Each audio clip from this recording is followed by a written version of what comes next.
sting so sharp, peeling back layers, hitting the heart. Talk Shoot podcast, blowing your mind. Every topic, one of a kind. Yeah, the Rankin and Bass, those are the best. Those are those are our holiday favorites. So I mean, but my favorite one is probably the second one, Santa Claus is Coming to Town. But they're all pretty good. And then they've got some crazy. It's always fun to like try to find because I'm much older than you, but because I would see them when they originally came out, except for Rudolph, which slightly predates me. But then the rest all came out in my lifetime. But they have like Easter Bunny ones, and then they've got two really crazy Halloween ones that are super fun. Oh, that's cool. I love the what is it, Robot Chicken? I had that one of Right. the guys on there that he's got some new show. It's like an Easter bunny thing, but yeah, Right. that show. Have you seen that? Because that's like that claymation, but it's like a spoof. Oh yeah. No, of course, because it was like people always wanted to emulate it because it was kind of magical that they were able to do it. And the songs are fantastic, and they got all these amazing you've got all these amazing character actors, but then you'll have Fred Astaire do the narrator, and Mickey Rooney. So you've got all these great people from the golden age, Gene Kelly. You have these amazing people do the voices and play sort of characters on it. But then the stop motion animation is pretty magical. And I can only imagine how painstaking, and they turned those things out. They were able to do a bunch of them. And the design and yeah, it still holds up, but they're scary. There's some scary moments because also when we had to watch them when I was a kid, that was back in the day before VCRs and all that. So it was all appointment television. So you knew when Rudolph was on, and you knew when Santa Claus was coming to, and you sat there at 8:30 and you watched it. And then the commercial breaks were really scary, like the Winter Warlock, who was Ed, because he was Keenan Wynn, Ed Wynn's kid, the Cowardly Lion, and he was that's different. That's the other Wynn, but he was amazing. So, but he was very scary, winter. And then he'd come back and they warmed his heart and he got his first Christmas present. And we sing all the songs. And then, of course, you got to love Heat Miser and Cold Miser from A Year Without a Santa Claus. If you need, I know we weren't signing up to do the Rankin and Bass history tour. I need to go back and watch those. Yeah, because I don't know if I've seen a full episode. I've definitely seen the clips and stuff and the spoofs and all that. Right. Yeah, do you have I should kids? go back. No. Oh yeah. Well, that's the thing. If I have kids, I want to go through and watch all this. I've missed so many kids. I've never seen, what's the one that everyone, do you want to build a snowman? I've never seen that movie, but Frozen. everyone talks about it. I'm like, I've never seen it. But do you watch all the Pixar movies? Hit or miss. Yeah. I mean, I think I've seen all the Toy Stories. Those are brilliant. In fact, those Toy are the Story best. 3, Yeah. I think even Quentin Tarantino, which is like not the person you think to go to bat for that, said, this is the movie of the year. Oh no, Joss Whedon wrote the first one. He wrote Toy Story. Okay. Yeah, like so in the world of things he's written, Alien movies and all of his series, he also wrote Toy Story. No, Toy Story is magical, and those performances. because the Pixar thing, especially in the old days, and when Toy Story was, I guess, really the thing that put them on the map. But they had this sort of company edict that they wouldn't make the movie until the script was there, until the story was there, which is so important. So those stories, they're flawless. The scripts are flawless, and then that's really true of any good piece of art. The old adage that we say all the time: if it's not on the page, it's not on the stage. And you need the script to be tight and ready to go. And those things were so good, and so many great vocal performances. And yeah, I mean, all the Toy Stories are magnificent. Yeah, I had a buddy in high school, and he was like really into Disney and animation. Right, He could draw so good, and he was telling me, he's like, you got to go see Toy Story. And I was like, Toy Story? That's like a kid's movie. I'm like 17, and I'm like, all right, I guess I'll take my little brother to go. And we were both like, wow, this is really good. Like, we did not expect it. Absolutely, because I think the best kids entertainment works for all ages. So things hit you on different levels, because that's the story there. So as a child, you can just enjoy the things that are the bells and whistles and the shiny things that are going to capture your young attention. But yeah, the classics are good for all ages, and they're good for all time. But I mean, I think that's the mark of any great piece of art, is that it's not just interesting when it comes out, but that you can watch it 10 years later and watch it 20 years later, and it still has an impact, and that impact will be different every time you watch it. Yeah, that's true. And then it's interesting. Some stuff you see when you're a kid and you're like, this is the greatest movie ever. And then you try to show it to somebody and they're like, I don't get this. Like, why do you think? But I don't know. It's different meanings for different people. I think it's different if you saw it when you were a kid. Like a lot of those 80s movies, like I don't know, I think I tried to show my girlfriend Goonies, and I was like, I don't know if she really appreciated the way I did as a kid. No, that's so perfectly put, because some of them just resonated because where you were hormonally or developmentally, Yeah. and that movie hit you another way. And then some of those movies are great for all time. We used to, my wife and I would go through that. We would show her, our daughter, all the movies from the 70s and the 80s that we loved. Yeah. And you'd see what held up. You know, Tootsie holds up. Like Tootsie is always a great movie, right? And then some of the other movies that I loved, you're like, oh yeah, it's a little dated. It doesn't really hold up, and it's Which funny. ones are dated? Well, I mean, so many movies, but I mean, if you're talking about like 80s movies that everyone saw, that, you know, obviously Back to the Future totally holds up, right? It's a solid movie. That's a solid movie. But it's interesting.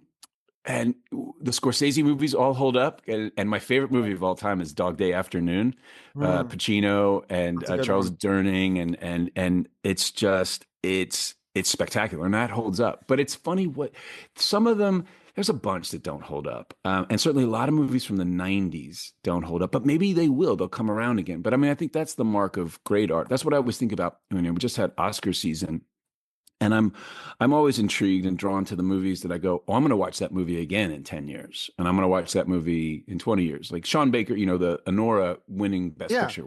That was amazing because that guy's a filmmaker. I wanted to get your take on that because I was actually, we were in LA for the Oscars. Right. I mean, we got as close as the fence, you know, to like where the crowd were like, looking, but we saw the red carpet and stuff. We saw people getting out. I think they were just like, you know, no offense, like they were kind of no-name people getting out of it. Because I think the real stars went through some secret entrance. But of course, we're talking to this bartender, and he was saying, at this point, we're just, we had watched a lot of it on TV, and then we're like, you know, checking it on our phones. And we said, oh, Anora won. He was like, oh, yes, I love that movie. I'm like, wow, this thing must be really good. So I watched it. I didn't get it. I didn't think it was terrible, but I was like, this is the best picture? I didn't understand. So explain it to me. Why is it so good? Okay. So aesthetically, my favorite, I'll go backwards on this. My favorite period of filmmaking were the films of the 70s, right? So those, you got Sidney Lumet and Martin Scorsese, and bringing in this new aesthetic of where you could tell a story that it seemed like real life. You had these actors who were giving very believable performances, but it also could be funny and be real, but it had all the colors of human life. It just wasn't just black and white, just wasn't one note, one level. And Anora has all of that. You don't know what it is. You think you know this. That's what I love about it. It's, first of all, he's just an amazing filmmaker. And I don't know if you had the chance to see any of his other films, but you remind me, what else did he direct? So the one that just, oh my gosh, it's going to come to me. I'll look it up. Yeah, he had a great movie that just came out 2 years ago before this, and then he did Tangerine, the movie shot completely on an iPhone, which is spectacular. Oh, The Florida Project, of course, and then Red Rocket. So I think it's called Red Rocket, and that's an amazing movie. Just incredible performances, the mixture of actors and non-actors, and stories that you don't know where it's going to go and you haven't seen before, and very original filmmaking. I mean, he's a master with, and he does everything, right? He edits, he films, he directs, he casts them, and the casts are always spectacular. All the actors are flawless. And what I love about Anora is when you show up, you're used to the movie trope, and you go, oh, it's she's going to meet a prince, and her life, she's going to live happily ever after. And then the movie goes in a completely different direction, and this character who seems like sort of an ancillary side character ends up being sort of the hero, you know, and just a really special guy, and all these deep layers, but you can just see, you believe it's happening, but you don't know where it's going. And that's what I'm always looking for in a movie, is to be surprised and to not know what's happening, and to have, and also for something real, some truth to be illuminated. It's interesting. I'm not interesting, but I mean, just, I read a lot, and, it's very different when I pick up, like, say, a Steinbeck novel, or if I pick up a Hemingway or Kurt Vonnegut or whatever it is. The second you pick it up, you know you're in good hands, and you don't. And it's funny, talking about going back, I have Hemingway novels that I read, or Vonnegut novels that I read every 5 to 10 years, and I read it over, and it's like as if I've never read it before, because it transcends sort of time, and it reflects where you are in your current life. You have a different reaction to it. But I can pick up a airport novel, which is basically just watching an episode of just regular network television, and you read it, and you're like, yeah, I enjoyed it. I went on a ride. It was a story, but I didn't learn anything, and I would never return to it again. So I think with something like Anora, this is a movie that I'll enjoy 10 years from now, 20 years from now, I think it will stand the test of time. It won't seem dated. Um, because the year before we had Anatomy of a Fall, the French film, and then we had Zone of Interest, the movie about the family Yeah, I saw both and, those. and they were amazing. And both those movies, you're just like, I'm glad they're doing well because you're gonna watch those movies forever. They're and I mean, Zone of Interest is so fast. I mean, Jonathan Glazer. I mean, talk about a filmmaker. I mean, that guy prepares for 7 years to make that movie, right? And what's so cool about Zone of Interest is they figured out a way to put cameras in the walls, so there was no crew, there was nothing, so the actors could just move from room to room and just live for 10 minutes or 20 minutes, and he just gave them the most sort of basic outline of what to do. I mean, as an actor that's exciting because you go, I would love to be part of a process like that. And then as an audience member, it just creates an intimacy, a realism that, and also you don't know where that story's going, and it's a very original voice and a very original way to tell that story. So that's what I'm looking for as an audience member. And sometimes, I'm fortunate enough to be on projects that where the script's there and the cast is there. And Drop is one of those. The movie I've got coming out next week is one of those where it was just meant to be.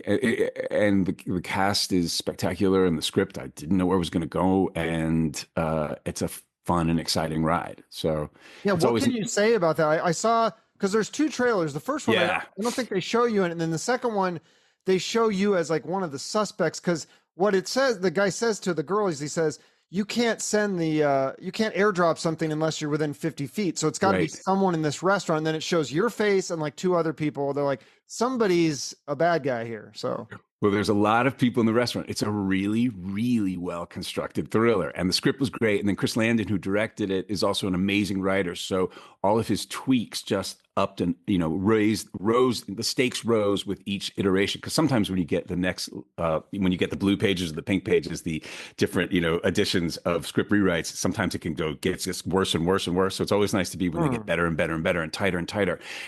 And he had such a strong vision. I mean, what's so cool about talking about process and how we shot it, they built a whole restaurant. So they built. Oh, really? So we shot the movie. So it was a dream come true. So the movie, they built one of the most amazing sets I've ever been in. So a real practical restaurant. They built it a story and a half off the ground in a stage in Ireland. So everything's real. All the lighting is practical. Everything works. The meals are happening. So we were there for 6 weeks or whatever in shooting all the stuff that occurred in the dining room, and we shoot it all sequentially, which is amazing too, which almost never happens. So we just go from page one of the script to the end of the script, and we shoot it in there. And so everything is so well coordinated. People, some people are on their appetizers, some people are having dessert. The food is all real. The food is amazing. Brandon Sklenar, the male lead of the movie, who's delightful, and he actually had the guy. He took some of those steaks home because they were so good, and but it was. So what happens to that set after the movie? Yeah. Like, what do they do with that? Well, it's interesting because some sets, it's so beautiful, right? They sometimes store them and they hold on to them in case there's a sequel, but I don't imagine they'll need that restaurant set again. I don't know. You could literally build a restaurant. I mean, it was, and all the lights were practical, all the tables were real, everything was real. Which is also really fun as an actor because in this age of green screen or blue screen and all of the superhero Marvel movies where you're acting to a piece of tape, it's really nice to have the less I have to make up in my imagination, the more fun and the easier it is to do my job. The easier it is to be in that space and to really believe it's happening. So when she falls out the window, is that a green screen or is that just a set of like that looks like buildings and stuff? Or how do they do that? Because that's pretty cool. Well, yeah. I mean, I don't want to give away too much. I mean, I know it's in the trailer, but it's all real. Everything's they have lights. They have lights out there, and which is nice too because it's interesting. I was very fortunate that my first movie was this movie called Memphis Belle about a B-17 bomber crew in the Second World War. And so we shot that in 1989, and that was before any of these effects. So we went to England. They got 5 real functioning B-17s that were still flying. So they got 2 from England, 1 from the United States, and 2 from France, I think it was, that they were going. And so when we did the aerial combat fights, I literally went up one day in a B-17 in my position, the top turret, and they had German Messerschmitts, real German Messerschmitts flying in, and I'm firing blanks at them. And so you're really doing it. And then even on like when the planes crash, they built like 1/8 scale models that could fly. So we were at this air base, this Royal Air Force base in the north of England in Lincolnshire. And so they're literally, so that's sort of that forced perspective like they used to do in the old movies. So we have our plane, big plane, and then you just put a smaller plane that can actually fly just a little bit behind you, but it looks like it's a lot more behind you. And you can't tell. You can't tell the difference. It's funny. We were just flying here to California for the premiere, and we were on Air Canada, and they had Memphis Belle on the plane, and my wife went ahead and watched it, and I was just dazzled because I remember everything about it because it was my first film, so every moment is etched forever in my soul, and that's not always the case with all the jobs you do, but it was so cool to see how all of the effects, because they're not effects, hold up. It looks real, and it has a tactile realism to it that just affects you in a different way. Because when I see CGI, it's amazing what they can do these days. But when it looks like a cartoon, sometimes that takes you out of, and this doesn't. And we did this really cool thing, and it wasn't my idea. The director had this brilliant idea. They built a whole B-17 bomber on a stage at Pinewood Studios, the James Bond studios in London, or outside of London, and so that the dimensions were real. And he was inspired, obviously, by Das Boot, where they really, had the dimensions of being in a submarine. Because prior to that, anytime you'd seen someone filmed in an airplane, there's all this weird room where the camera can be, and he just made it so that you had that claustrophobia that you would feel in those planes, because they're basically, it's 10 guys in there just defending bombs. That's all your job is. And the skin of those things is so thin, it's not going to stop a bullet. And so then the camera had to find ways to get it so you felt that scale, and it really works, and it really holds up. So with Drop having everything real and having a real outside, there's no way when you were there that you didn't think you were in a restaurant. And all the patrons they were just delightful. All of that, and the Irish crew was amazing. And so it was sort of a dream come true, and it came about in such a magical way. Last year was my 20th wedding anniversary, and my wife and I had both gotten married. We got married together. We got married in Ireland 20 years ago last year, and so we were planning on going. And the way this job came about was so magical for me, because on a Monday morning I called my manager. I'd just come off doing a TV show playing my sort of stock horrible white businessman, murderer, serial killer, basically, where I always play like some sort of iteration of Jeffrey Epstein or Bernie Madoff, right? That's been the last few. I was just watching. I was like, I gotta watch something he's done, so I watched you in The Purge, and I was like, there it is. That it is again. Yeah, like this rich billionaire, evil guy, like, or millionaire. I don't know. But yeah. Lovable douchebag, whatever it is, but always like doing a Ponzi scheme, or just, and then I either create someone's horrible end or meet a horrible end. And I just come off playing just another Jeffrey Epstein. And I call my manager and I go, I gotta play something else. I'd like to play somebody like me, maybe not someone cool, maybe someone, because I'm always playing like guys in Hugo Boss suits or dicks, right? And that is not like you though. If you listen to interviews and stuff, like you're not like that at all. And we know each other. We've done this before, and that's exactly it. I was like, I'd love to play someone more like me, someone vulnerable, just a regular guy where I don't have to worry about, being all slick and looking good. And that was a Monday morning. I think by that afternoon, she presented me with this character in Drop, who's just this schlubby. And they weren't even going to see me because he's this sort of a schlubby, frumpy guy and sad sack. And I go, this is perfect. This is exactly what I want to do. I had the job. But then I go, it's shooting in Ireland. I go, I'm never going to get it. And it's starring Megan Fahey. And a funny thing about this, there's only 3 actors in my life that I've ever seen in something. And I go, I have to work with them. And I've worked with all 3 of them. The first one was Malcolm McDowell. I remember seeing Malcolm McDowell in A Clockwork Orange. And I was like, I have to work with him. And all these years later, I do 4 seasons of Franklin and Bash with him. And the highlight of that show is just getting to spend every day with Malcolm and hearing stories. And then the other one was Kevin McKidd, when I saw him in Rome. And I was like, I have to play his brother. And my wife was like, you have to play his brother. And 2 years later, we played brothers on an NBC show called Journeyman. And there's lots of actors I want to work with, but there's not one where I go, I have to work with them. And I saw Megan in the 2nd season of White Lotus. And I go, there was something about it. I was like, I have to work with her. There's something I just want to work with her. So I get this audition where it's shooting in Ireland. So this would be the year of my 20th wedding anniversary. So I'd get a trip to Ireland, and it's starring Megan Fahey. I was like, and it's this schlumpy character where they're just, they didn't really see me. And they're like, he can put himself on tape if he wants to. And I had the job 3 days later. And so, How and did it you never, did you have to audition?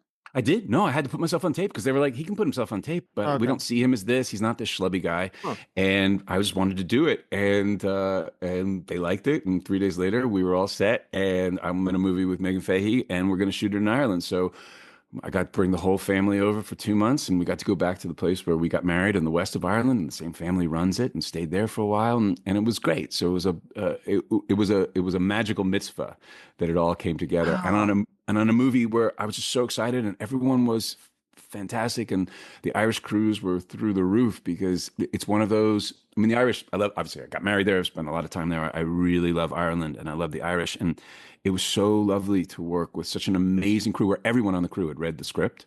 Hmm. And so they're invested in it. And it's just, and we shot in a very civilized manner. We shot the French hours. So you just come in at a reasonable time in the morning and you leave at a reasonable time every day. And because Chris was such an amazing director and we were ahead of schedule, I think we finished a week early, which is unheard of. I've never been on anything that's done a Why week was early. it filmed in Ireland? Because it doesn't take place there. It takes place in America, right? Yeah, it's well, Ireland's a big I mean, obviously this is, something that's getting dealt with right now, but I mean, Ireland is just so much stuff gets shot there. They have amazing studios, they've got amazing crews, and it's cheaper really to bring your cast over and shoot it there right now with the tax benefits. This is the reason I mean, my wife has a huge career up in Toronto and Canada. There's a reason half your shows are shot in Canada. So it's tax breaks. Hmm. You can get local actors, British actors. You can get people in there a lot cheaper. And yeah, I mean, I just saw Rob Lowe talk about it on a podcast with Adam Scott. They were saying, he said it's cheaper to shoot a whole show in Ireland and then to get your crew to walk across the Fox lot at this point. Wow. And I think that's going to change. I mean, and I hope it changes because I love working in Los Angeles. I love working in Hollywood. I love working in the States. And I certainly think like a lot of that's come back, but they priced it out. I mean, and that's the thing. Interesting. Yeah. I mean, I always wondered because I'm in Arizona, right. and I know there's a bunch of stuff going on in New Mexico. You shot Better Call Yeah. Saul there, which we can talk Yeah. about. 'Cause you couldn't last time because you hadn't done it. But Oh, that's I so was like, funny. why are they bypassing us to go one state over? Like somebody needs to give the tax breaks in Arizona. But I think maybe there's people that are like, we have enough tourists here. Like we don't need more. Yeah, I think you have to see if it's worth it. I mean, yeah, the New Mexico thing is unbelievable. I mean, Netflix built these insane studios on the top of a mesa out there, and you can see it from a distance. It's like Xanadu up there. It's just on these mesa, and those are the most beautiful studios I've ever seen. The tax breaks have changed the business. I mean, for a decade, I think I shot everything in New Orleans because Louisiana or in Louisiana because they had given these crazy tax breaks and they still have them. But it'd be hilarious because I always play these rich douchebags. I shot, and so you shoot. I've only shot in New Orleans once for it to be New Orleans. And have you been to New Orleans? Yeah, one time it was amazing. It was so cool. I want to go back. It's so cool. But the Love thing it. about New Orleans is New Orleans looks like New Orleans. It Yes. doesn't look like anywhere else in the world. Sure. So it doesn't. And I've gone there a couple of times to play like a guy who lives in Beverly Hills. And so I have literally on 4 shows had the exact same house. Because it's the only house there that looks like, and then somebody, I just walk in, I'm like, I know where everything is. Oh, no, I'll go downstairs. It's up That's there. I'll go there. hilarious. I'll be hanging out in the pool room. So, but so the tax credits are, I mean, interesting. I mean, that's why, I mean, like Marvel, everything's in Georgia. Yeah, it is interesting when you talk about the same house because I reckon I love. I have a friend who's really into this, but I love it too. I'm kind of an amateur going to filming locations, and yeah, you start recognizing in commercials. Even you'll be like, wait a minute, I've seen that. There's a restaurant. I forget what it's called, but I went there. It's like 45 minutes outside of LA, and they shoot so much stuff there, and you can go there and and then you see it in a commercial or show. You're like, oh, I recognize that place. There's a lot of things like that. Yeah. What was the restaurant? I'm trying to I don't remember the name, but I think, God, they've shot in so much stuff there. And then there's another one that's like, it's like a hotel gas station restaurant. And Right. I think I want to say, was it Jim Cummings that just did his one of his movies there? It's in so many things. Yeah. We drove up there and there's actually a security guard like Right, protect. of course. They have so many of these Instagram people that want to, to document it and stuff. I mean, people are getting really into that stuff because it is really cool to see the stuff in real life. I mean, even the Statue of Liberty, like the first time I saw that, it was surreal because I'm like, I've seen this in so many movies and TV shows, and then it's like it was actually bigger than I thought for some reason. The Statue of Liberty. Yeah. Yeah. Yeah. You can climb up inside it, go right to the top. I know. I think you have to book it like a month in advance. I wasn't smart enough to do that, but next time, yeah, it looks really cool. It's spectacular. And it was also just fun. Did you go out there? Did you go out to Liberty Island? Yeah. Went out to the island, got up to like the base of it, I think. But then if you want to go inside, you have to book it. And then if you want to go up to I don't even think they allow you to go up to the head, the torch or whatever anymore. They used to, but now you can't do that or something. Yeah, we were just there. My daughter and I went up there. I don't think we got into the torch because they were redoing it, but it's amazing because I used to go there when I was a kid. Because you lived in New York, right? I grew up there. I lived in Manhattan from 0 to about 24. And when I went there in the 70s, it had not been maintained. And what it was terrifying. So you've got the outer shell of Lady Liberty, but inside it's just empty. And they had these weird sort of like wrought iron spiral staircases. And you would just be exposed. And I remember, and wide gaps, of course, like no OSHA, no safety, you're not thinking about anything. And I remember being there as a kid, just terrified because you thought you were going to fall through. And it's interesting going back because now it's all been, it's quite lovely to go to the top and everything's safe. And I saw one of the old spiral staircases and I had a funny encounter with one of the rangers going like, that's what it all was like. And it was absolutely terrifying. I just did not want to go to the top, but now it's quite user friendly. But it's such a beautiful, you did the best part though. Going inside the Statue of Liberty is awesome, but just getting that vista of Manhattan and lower Manhattan from the water, there's nothing like it. And I love New York. I was only been there one time for like 5 days, but we tried to do as much stuff as we could. Went to Central Park and went onto the big piano from the movie Big, the toy store or whatever. Like all the touristy stuff. It was great. I loved it. Oh, it's great. And it's, so many magical locations there and just iconic. Yeah, I love going back in Central Park. And it's nice too. It's always nice because I grew up in the bad old days where, there was no grass in Central Park and and you didn't want to be there after sundown.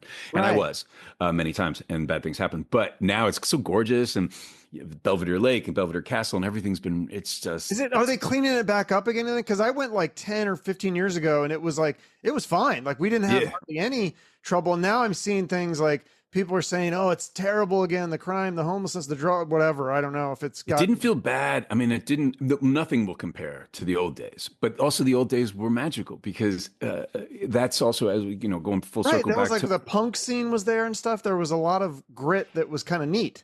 Yeah, because you could only have all of that great art that came out of that town. Oh, the punk scene, the New York punk scene, the art scene, the New York film stuff. If the city, because guys could afford to have a Soho loft for $500, buy the whole thing, right? There's now where all this fancy shopping is and the meatpacking district and all that. You could artists could live there. Artists could live in New York. I mean, that was the thing that's changed. And I don't know where we're going and where we're heading, but my dad's still in the building that I grew up in. And it was all just middle class and working class families could afford to live in that building, right? And that whole neighborhood, we lived in a neighborhood. And so it was like a small town you're building and all kinds of people from from lower class, middle class, working class to upper class, obviously could live in the city together. And that's changed. But yeah, that art scene.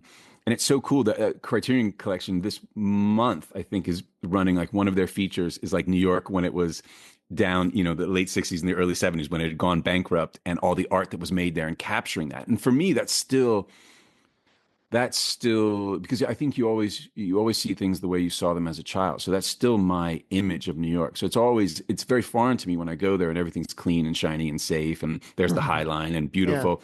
Yeah. And in a weird way, like texturally, I'm so glad I grew up there then because it was this, there was so much art and music and the punk scene, CBGBs and all that, and all my favorite bands that came out of there. And also, this is also a pre-internet thing. And also the Instagramification of the world has changed everything. But what was so cool still about the 70s and the early 80s was you could have scenes because things had to, information had to transfer by word of mouth, or you'd glean something in a monthly magazine. So you could have a music scene in Minneapolis, and you could have a music scene in Chicago, and you could have a music scene in the Lower East Side of New York. And it took a while for them to break. So people got really good and got their chops together before they broke internationally. Now, you can post something today on YouTube and everyone, billions, a billion people are going to see it.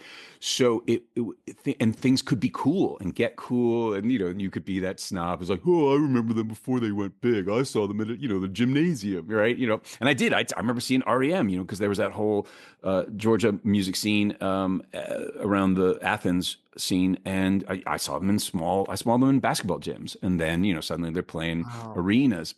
And that's also, because I know you're really into music. Yeah. And I grew up in Seattle in the 90s. And so that was definitely a music scene that was going on. And I remember getting there. I remember getting there right before all of that stuff went down. And you're just going like, oh, you want to go see my friend's band? I'm like, oh, I don't want to go see. And I'm sure it was probably Soundgarden. And I'm like, I wish I'd gone, right? Because you would have seen. Like, you took it for granted back then. I was like, oh, I don't know. I'm not really that into them. Now I go, God, I missed so many great shows. It's so stupid. Oh, yeah. And my caveat now is only to go see shows in small venues. So I love small venues shows. Those are the best. Well, because or if I have side stage, like my buddy, he plays guitar with Bret Michaels. He's like, yeah. And so I get to watch side stage, and I'm like, Dee Snider came up and he's right there. I'm like, wow, this is cool. Like if you either have that or small venue. I don't want to be in the nosebleeds in an arena. I'd rather just stay home and watch it on YouTube. I saw the pictures of you at Bret Michaels with Dee Snider. I was very jealous, by the way. Yeah, that was so side cool. Stage. Come on, man. I've never had the good fortune for side stage, but I agree really? Because I just your connections. I mean, I've gotten good seats from, every once in a while with a connection, but I've never done side stage. I'd like to do it, but because my caveat is if I have to watch the screen to see the band, there's no point in going. Yeah, right. I know. Well, it's like when I went and saw Paul McCartney, and I was like, okay, like, this is Paul McCartney. I got to pay for a good ticket. So we paid for like, kind of like not, first 20 rows, but I don't know, it was maybe like 100 rows. But you're watching the screen. I was like, I should have just paid for the nosebleed. I'm watching the screen. Yeah, exactly. Yeah. And it was funny too, talking about the old days. It was also, so there's three things that I want. First of all, if I go see a live show, I want it to be a live show. So I want it to not be, I don't want to hear you do the album and, I want something that happens here, this transference of energy between the band and the audience that is only happening that night. Because I remember, in the old days where the solo was never the same, right? I don't want the same canned banter. I want mistakes. I want craziness. I want the reason to be at a live show is something unique is happening singularly that evening. I want that. I don't want to look at the big screen, and I also don't want to pay $1,000. I remember before everything got jacked up. I remember Van Halen were playing on the Mean Streets tour at the Garden in New York, because I saw all my first shows at the Garden, and I got online and I got great seats to see Van Halen for like $16. Right, wow, $16 each, right? And you're going. You have to camp out to get, because that was the thing back in the days. Like, you wouldn't go online; you had to go to the box office, and sometimes the shows would sell out quick. So people would like camp out or get there real early, and it'd be a big long line. Did you have to do that to get the tickets? I think we got there before it opened, but we weren't there overnight. Okay. And they still had decent seats, and we weren't going to be able to get the best seats, but like $13 to $16 got you a really good seat at the Van Halen show. So, and that's the thing, like, because there's no way if I pay, which I wouldn't do, but I've had tickets gifted to me where it's $1,000 to see a band. I'm like, there's no way they can be that good. There's no performance that's worth yeah. If I had a time machine, if I could see some of these bands in their prime for $1,000, yes. But yes, to see them not in their prime for $1,000, I feel like that's like overpriced. It's a lot. And now, the Ticketmaster Live Nation people are going to have me killed. But just like, I'm not feeling suicidal, anybody. No, it's just because it's like the other thing too is now, scalping was always illegal, but now they do this scalping thing. So I'll go on if I haven't bought tickets in time, and they're like, they resell them through them. So say the ticket was originally $50. Now someone is reselling it through Ticketmaster / right. And they're getting the fees every time. What's going on here? But we've been really lucky because there's a lot of great bands that have come through. And my kid, there's a great punk rock movement been coming out for a few years out of Australia. And I took her to Really? her, yeah. Do you know the band Amyl and the Sniffers? No. Amyl and the I- Sniffers, I'll they're have to check that great. out. There was a great, and that was talking about in the old days, there was a great punk movement that came out in the 70s there, because that's my favorite, one of my favorite periods of music. And the one that most formed me was like mid 70s punk. So there's great UK scene, there's the New York scene. Australia had this amazing scene, these great bands. And but they've got a new one, and it's interesting because punk it needed enough time, because the sort of Orange County punk rock that I didn't like of the 90s was just like, well, you guys are you need to it's a working class music. You need to be angry about something, and all you guys seem to be doing pretty well. And now, That's it. Okay. Yeah, that's a good way to put it. Yeah. you need a righteous anger. Right. I want that in my bands. But the Amyl and the Sniffers and the Chats, but it was great. So where we were up in Toronto at the time, and my kid was, I don't know, she's probably 14, and there were no all ages shows, but they were playing in Detroit. And I was like, we can drive to Detroit. It's 4 hours. And so we went and we saw it at this old, great venue in, thousands of great bands that played there. And it was so good for her first show, standing the whole time. The band is 20 feet from you, and you're just having that experience. And it's just fun.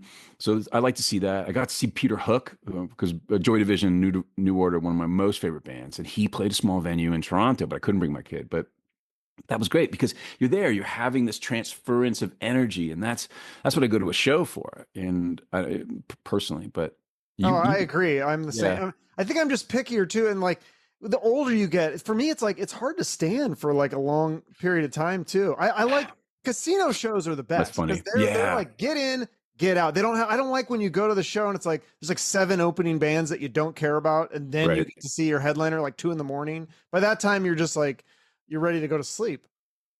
Yeah, you got to time it out, right? Yeah. You got to know when they're going to go on. You got to go, but that is the beauty of the internet. 'Cause you can Yes. find out, like, okay, at what time did they go on yesterday? I'll Right. make sure I'll get there then. Yeah, no, absolutely. I love all that music stuff. That's amazing. I'll have to check out this Australia punk scene. That sounds fun. Yeah, I mean, Amyl and the Sniffers. Now, I mean, they're big, but they're great, and she's an amazing front person. But they've just got a killer energy, great songwriting, and they were amazing live, which is always the test. So yeah, I mean, I I'm love always music. trying to like find stuff before it gets too big. You know what I mean? Like I Yeah. remember I had on this comedian, and he opened for Jim Gaffigan. He's like one of the like they're like buddies, so he takes him out. He's a real nice guy. And I was asking him like, hey, who's like the next big comedian in New York? He's like, well, there's this guy who does kind of some political stuff. His name's Tim Dillon. I was like, oh, now that guy is huge. Right, of course. Like, Yeah. So I was trying to reach out. I think even back then I was messaging him like, hey, you want to do my podcast? Like he was already too big, but now he's like, and there's a lot of people like that. But people will tell me, my buddy, he was telling me about this kid, the guitar player. He's like, oh, I think this guy, he could be like, the next Jerry Cantrell for Alice in Chains. Like he's really good and all this stuff. And he's been in a couple bands for a few years. And then now he just got, I don't know if it's going to be temporary or permanent, but he's in Godsmack. And I was like, oh wow. yeah. I don't know if you know, Godsmack's like, that's a huge metal band. This guy's a guitar player now. So pretty cool. That's really cool. Yeah. Do you know of is there any people that you see in terms of the acting world that you're like, oh, this person's going to be the next big thing? Because you probably see it working with these guys more so than the public. Well, I don't even know if I can pick that. I think what's so cool is there's so many good actors out there right now, and the young actors are really great. Especially now, because I've gone from being the youngest guy on the call sheet to often the oldest person there, which is always hilarious too, because now there's some sort of implied wisdom that I have to offer, and I'm treated with a degree of respect that I think I've only earned by just surviving and still being there. And but Hey, that's worth something. It is worth something, and I love it because it's like actors are so. I've been so lucky. I mean, like on this show, on Drop, on this movie, everyone was just so lovely, and we were there together because we were there every day. So it was a really nice communal experience, and that's what I love about it. I really love because the joy of it is you get to play pretend and play around with like really fun, cool, smart, hilarious people, and that's what this was. And so I mean, all the young, I mean, in this one, I mean, my God, I mean, Megan is a star, and Brandon Sklenar, he is awesome. What else has he done? Well, he's in 1923. He's the lead of the Taylor Sheridan show, 1923, and he Oh, was okay. in. That's a big show right now.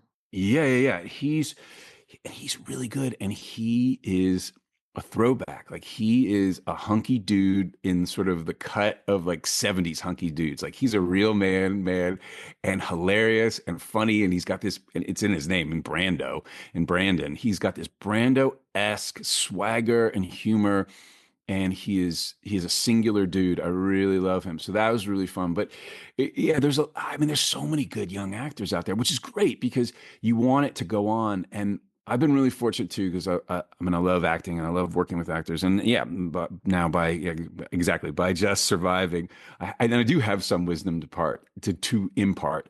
And like on this one, my number one thing I always do, which is really interesting. And it's just turned out to be a thing. As on the first day, I'll just say, "Oh yeah, I'm a little nervous." And they're like, "You're nervous?" I'm like, "Yeah, I'm always," because no one wants to talk about how nervous they are, and everyone's Yeah. nervous all the time.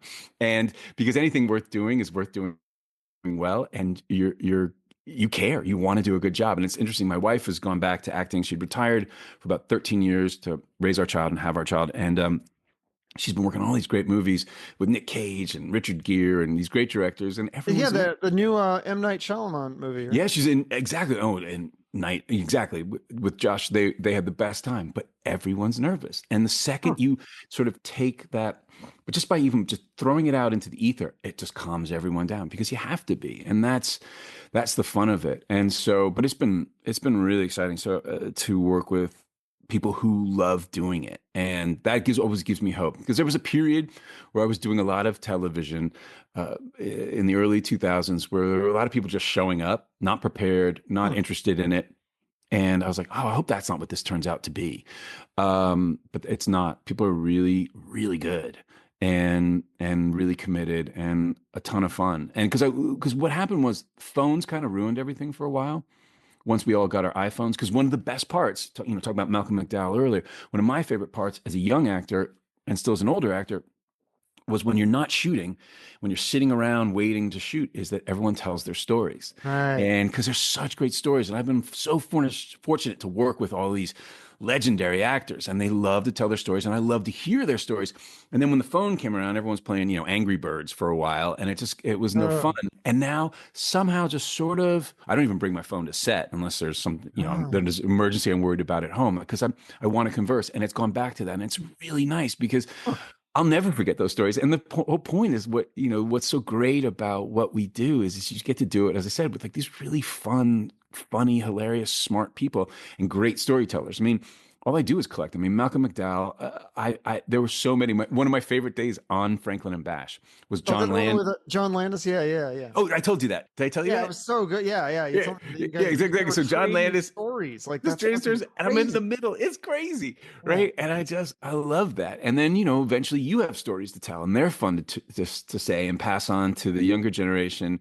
And I love that. I mean, I had a beer with Paul Newman because I'm in a movie with Joanne Woodward, and he's just telling all these stories about how he was terrible in everything and self-deprecating, hilarious stories. And Yeah, you're and like, you well, said Clooney was self-deprecating too, which is yeah, crazy. it's the best are the best people are self-deprecating and But are how do they there. get to that level then? Because don't you have to be confident and almost like, I guess not arrogant though. I guess you got to know when to take I it think down, yourself down a notch. I think the greatest leaders, the greatest people, and the greatest leaders are confident but also, yeah, no arrogance. You have to. That is a classic contradiction. You have to be confident but not arrogant, and to be self-effacing and open. It is a quality in leadership that if you don't have it, you have to have it innately. You have to know it. You have to be a good person, and so you can be a good person and be driven, and you'll get the most out of everyone. I mean, talking about George, I tell this story all the time. We're making Good Night and Good Luck, and anyone could come hang out at Video Village. You could be the second craft service assistant, and he'd be like, "What do you think? Do you think that was good?" And so just by creating that, and it's not a tactic; it's authentic, because people always smell it out. That's always what I say. Yeah. You can pretend to be a good guy, but really be an asshole, and it will only go for go so far. But if you're a good guy, it just comes through, and people will run through fire for you. And I think that's key. It's interesting. Kyle Secor and I have been doing a rewatch podcast of Homicide: Life on the Street. This iconic television show that we did together in the '90s. And what was so interesting about that was it was a creative high point for all of us, but at the same time, it was profoundly traumatic, and everyone thought they were traumatized by themselves because there were big personalities, there was a lot of conflict, and there were a lot of misbehaving, drug addicted, gun toting children there, and so it got really intense, and so it's been really fun 30 years down the road to have everyone come on, all the people involved, to really sort of exercise that, talk about how great it was. And then for them, you see the sort of the sigh of relief when they realize they weren't the only one. They thought, because everyone has this sort of thing, oh, I wish I could do it over again. I would have done this, but that's the way you learned it. And so there were some very difficult bad apples, but it made for the best stories. And they are the best stories. You know, when you've got actors pulling guns and knives on each other and disappearing on drug binges for a week at a time, those are great old stories. And because that's also what I loved about this business and why I wanted to get into it. It's like, I love acting. I love it inside out, but I also love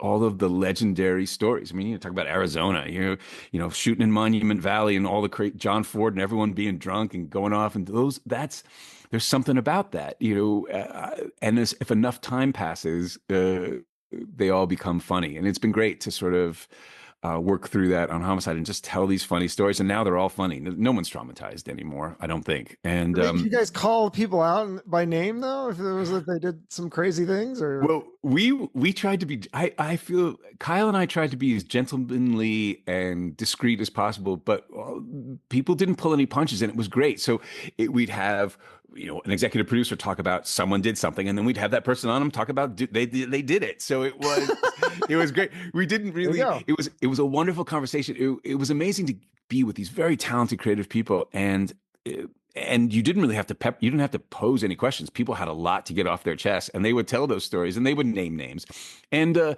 we felt enough time had passed, and everyone had their day in court. So. It never came across as mean spirited, or they were all pretty hilarious and told with a lot of love. And also talk about self-deprecation. A lot of people going like, oh yeah, I could have done that better. But it's funny because talking about trying to be a good guy or a bad guy, when I got there, I was this young, eager actor who'd been, and what I talk about is it only occurred to me about a year ago, because I was sort of really the first actor to be brought on as a new detective. And they didn't know that I'd been preparing for 3 years or 2 years to be on that show. I saw the pilot episode while I was shooting my own pilot up in Vancouver. I go, I'm going to be on that show. And I've been preparing for 3 years to play a cop on TV, because I almost became a cop in LA. And then all the cops I met, they all wanted to be actors. I'm like, I'm not really an actor. This is what I'm going to do. But when I showed up, it only occurred to me a year ago that I was hired to be like the hunky guy, because they needed a hunky guy on the show. And I did not see myself as a hunky guy. I saw myself as a serious actor, and I was going to play this cop. So what ended up happening is this beautiful sort of arc of where they had one idea for him, and then I had an idea for who Mike Kellerman was, and then the two met and married and blossomed into this incredible character that I consider myself I consider it was the greatest character I ever had the good fortune to play, and I'm eternally grateful for him every day. But I was young and I was green when I got there, and there were some not bad actors. They were very talented thespians, but there was some very bad behavior, which I witnessed all around me. I mean, there would be times, my favorite thing would be, we would shoot an episode and the director would be there for the next episode getting prepped. And they would always come up to me in the lunchroom wherever we're having lunch, because I seemed like the kindest person. I seemed like the most approachable. And the director would say to me, hey, Reed, do you have any advice? And I'm like, yeah, I got some advice. I go, when you're on set on Monday with that actor and that actor, don't tell them where to come from. Don't tell them what to do. First thing you want to say is like, what do you guys want to do? And everything will be fine. And of course, they would never listen to me. We'd be there Monday morning, and the director would go, all right, you enter from there and you enter from there. And all you'd hear is slam, slam, as two actors just stormed off the set and went to their trailers for the next 3 hours. So, and it was great. And you just, these were people that were big names and felt like they couldn't be told what to do, or it was a combination of, well, the beauty of Homicide, what made Homicide so special is you had all these feature film directors, you had writers, Paul Nazio, incredible Academy Award winning screenwriter, write the pilot. Tom Fontana, this amazing playwright and television writer. And then you had movie actors. You had Ned Beatty. You had Yaphet Kotto. You had and then back in what people, it's hard to remember is in the 90s, you either did movies or you did television, and neither the twain would meet. But Barry Levinson, the great Barry Levinson, had created this show, and there was no interference from NBC because he was one of those directors who was not only successful at the box office, but made great art. And so he hired who he wanted to hire. But there were some big egos, and there were many substance abuse issues, and there was a lot of weapons around. And so the stories were great. So these are real weapons? These aren't weapons, prop weapons for the show? Oh, no, before I got there, because as I say, I'm a collector of stories and I love stories. So I was just collecting homicide stories when I got there. Yeah, the first, I think they were only there 2 weeks before one of the actors pulled a knife on one of the producers, and I'm gonna gut you. And, holy shit! You can't say who that was. And no, and it was because these were creative arguments. So when people stormed off the stage, well, there's two things. Some of them were fighting for the integrity of their characters, but also there was an ethos, a mythos at that time in acting that like difficult was a good way to be, right? So difficult got you things. So I'm going to fight for my character. And I saw wonderful bad behavior. Well, I can tell this story. I've told this story. Yaphet Kotto, one of my favorite actors of all time, a hero of mine, because I always grew up thinking I was a character actor and I wanted to be a character actor. And Yaphet Kotto was impeachable. He was my most favorite Bond villain. I loved him in Across 110th Street. Everything I saw him in, he was amazing. I'm trying to think of the one that I know him from. Okay, keep telling. Well, I'm looking up. Midnight Run. He did that. Midnight Run with Charles Grodin. Was he in a war movie or something? What am I thinking of? Because that's the first time I heard that. Oh, he's in Alien, right? Oh yeah, of course, Alien. Yaphet Kotto. Yeah, he's one of the greatest Running actors. Man. Oh, that was a good. Oh, right, of course, the Running Man. I love that's like my era, the 80s. Well, he's great at all this. Yaphet Kotto is amazing in everything. He's such a great actor.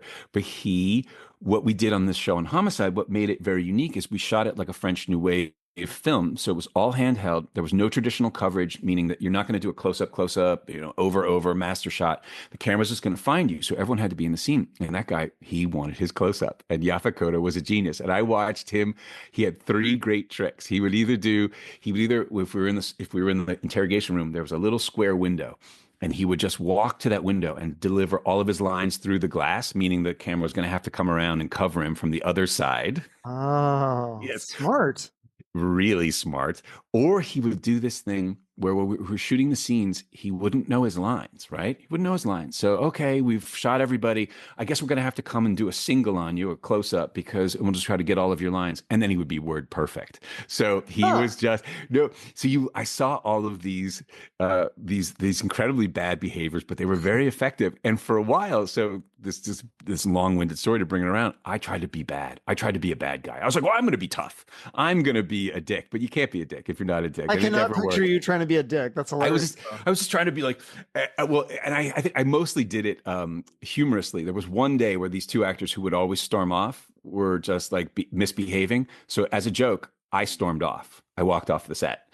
Totally as a bit, and they were flabbergasted. Like, Reed never leaves. What's Reed doing? I'm tired of you guys storming off.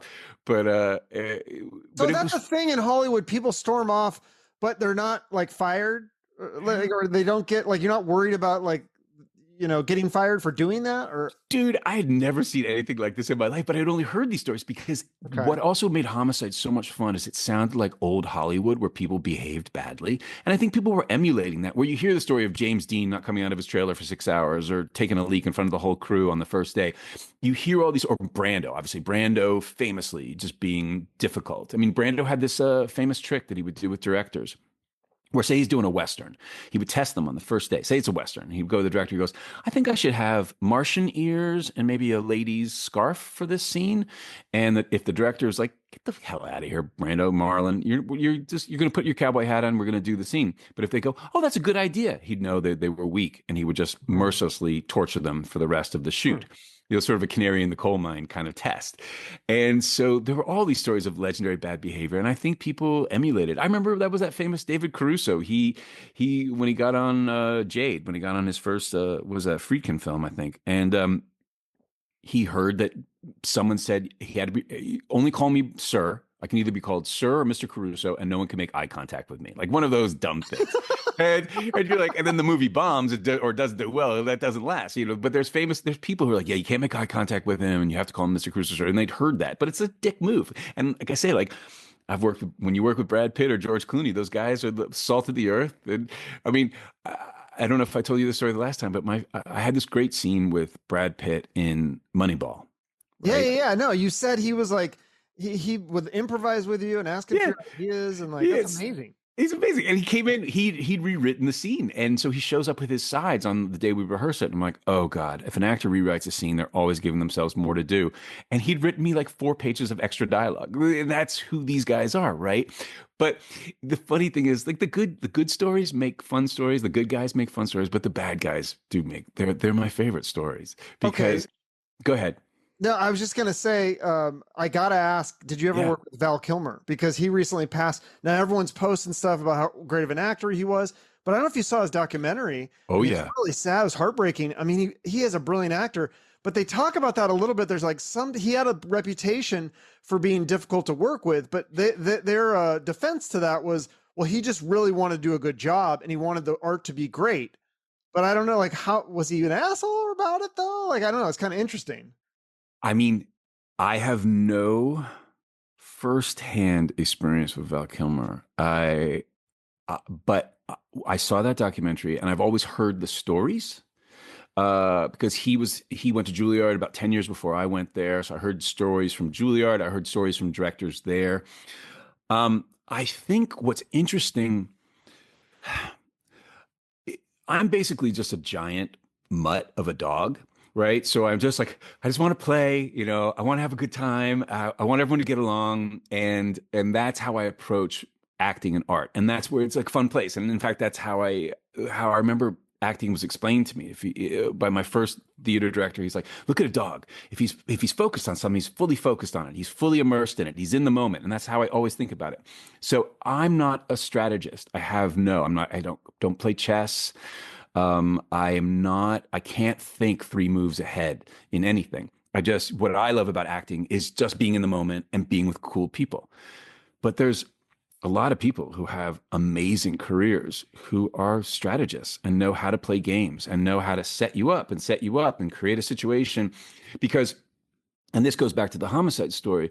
I come from the school of we all rise together. I'm an improv guy. I'm an improv comedian guy. So the number one thing in improv is make the other guy look good. And as I always say in improv, and when I taught it and when I've done it, just like soccer, I give this soccer metaphor that an assist is better than a goal. When I watch a great soccer game, the guy who puts the ball where the guy needs it to get it into the net, that's the guy. I mean, the guy who sets you up for success. That's all what it is. So, and I'd come from this spirit of like, we're making a play together and, get your own props and we're take care of everyone.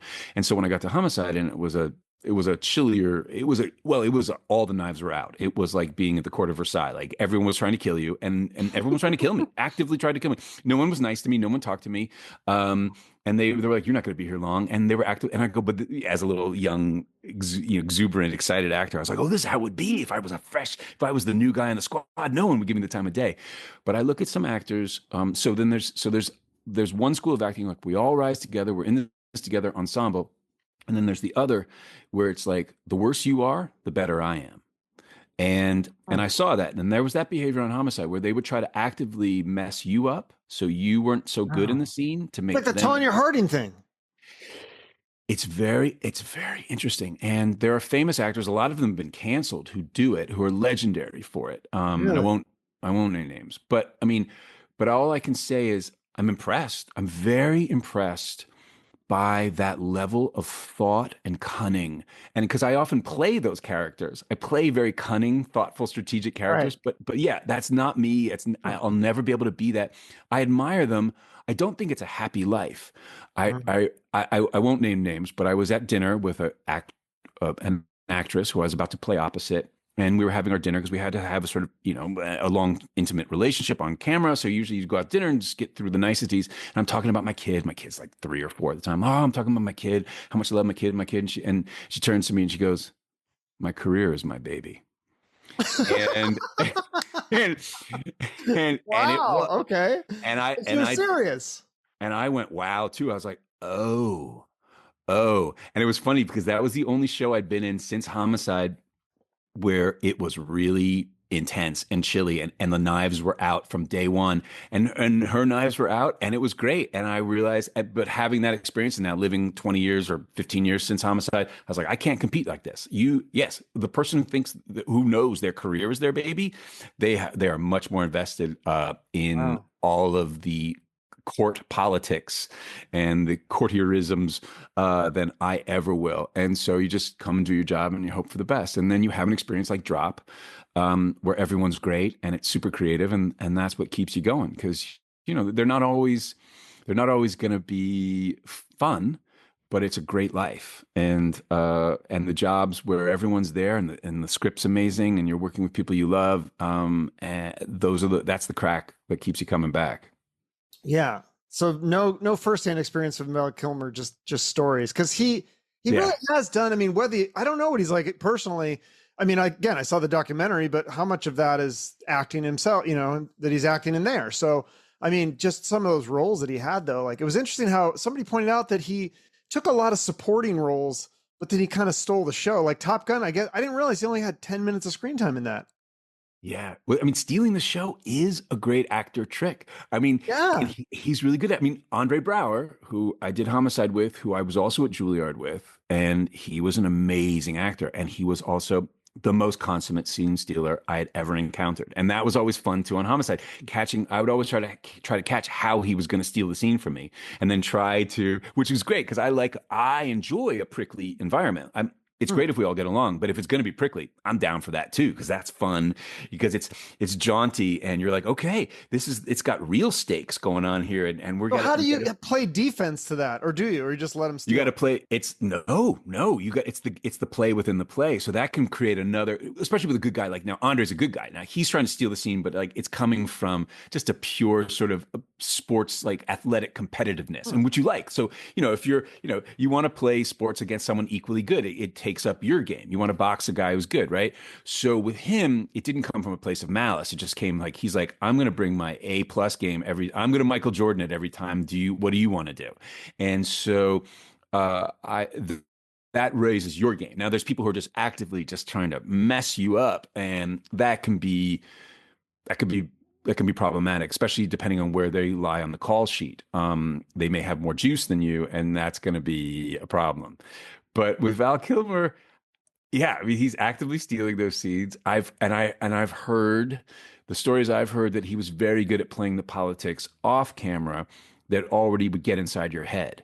But you got to, and I doff my cap to you, sir. I mean, you had a lovely career, and for me personally, I just don't know that. I can't imagine that you're never off. I would imagine that tortures you all day long. You're strategizing, but I don't know. I don't, because when I saw that documentary, his children seemed to be madly in love with him. So he must have been a really great guy. So, we all play the game differently. I mean, that's why I'm so fascinated with sports, and not because I'm not a sports fan, but I love sports documentaries, seeing the psychology of it and how people get, you've got a guy like Michael Jordan who has to create a conflict so that he can be excited enough to perform, right? And then you've got the Scottie Pippen who's got a whole different mentality, how they go into it. And I'm always fascinated by that. Like, how do you get up to do to play the game? And for me, what it has to, for me, like I said, it's always has to be about play. It's not about winning. It's about, I want to serve the piece. First of all, I want to serve whatever show I'm doing. And then I want to play. And that's also talking about getting old. The best part about being a veteran of this business is people let me do what I want. The audition for Drop, they let me, I just improvised it, most of it. And they were like, and they let me improvise on set. And as I've gotten older, people let me improvise a lot more. I just finished the show which unfortunately got a little slammed by the strike and didn't come out on time. But when I did Orphan Black Echoes on AMC with Kristen Ritter and Keely Hawes, which was so much fun, the Anna Fishko, the showrunner, she let me just do my thing, because there was one character on the page, but then she wanted me to do it, and we had a great conversation. We realized we grew up in the same neighborhood in New York City. We knew all the same people, so she just let me go, and then ended up being probably 50% of what that character did was all make 'em ups, and which is fun because it keeps it, because I like it to feel real when we're doing it. I like to get the reaction out of you that you don't expect. Going back to our metaphor of seeing a band live. I don't want to see what you did last night in Albuquerque. I want to see what you're doing today in Scottsdale, right? And it's an interaction of the air and the thing, and because what the school of acting that I grew up in was that it was supposed to be real. What's happening in front of you is real. And that's why I don't ever plan anything. I never set anything. I do all my preparation.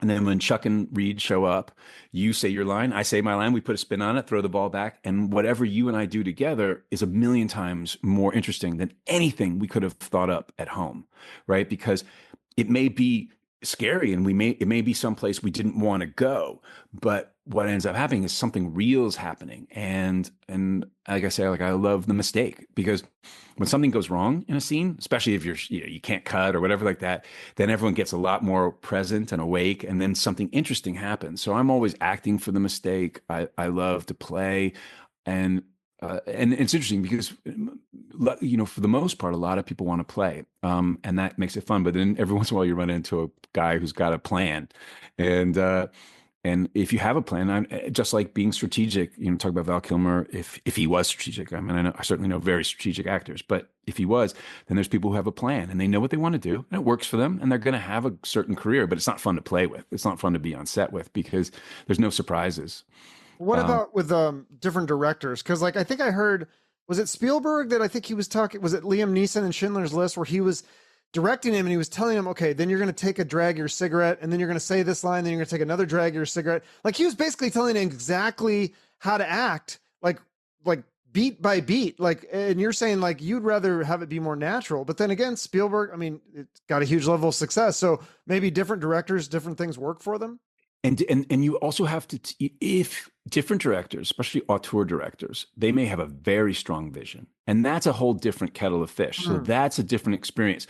If you're just doing a realistic drama, or you're doing something, or comedy, you want to infuse that. But there's certain visionary directors. My wife has worked with a few of them, Norwegian directors, and they know each moment that they want to have, how it happens. And I think you can thrive in that. I certainly think if you had a director who had a very strong visual vision, I would imagine that's how Wes Anderson is, or somebody like that, right? Where they know exactly what they want, and you're in their world and you trust them.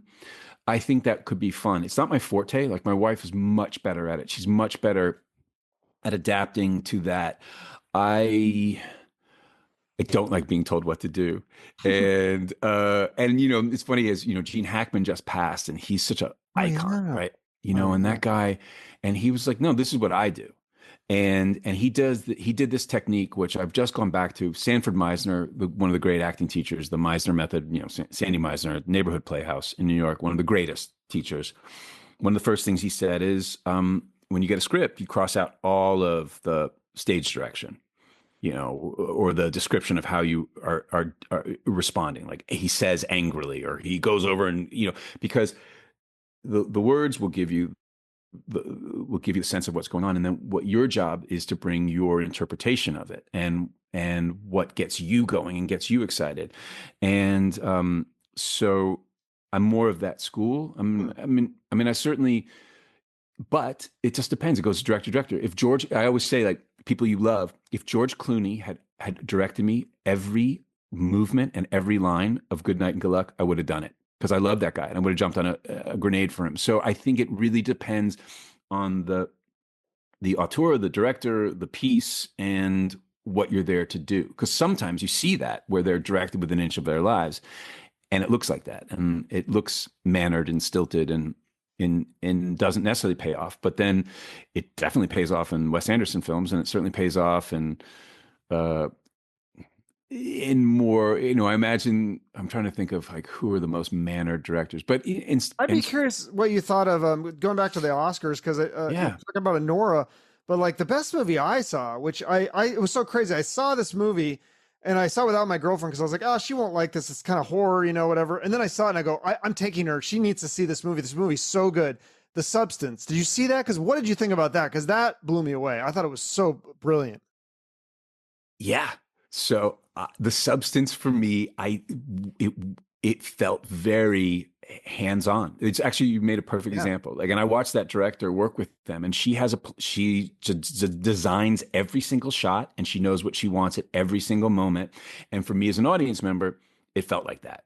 So There's a clip somebody posted and they showed different scenes from The Substance, and then like scenes like it was like there's a part one where she's like laying on the ground and her eyes like this, and it's like the scene from Psycho. It was like all these famous movies that she copied. I was like, oh, I didn't even pick up on that at the time, but now I look back and oh, it's so brilliant. It's so amazing.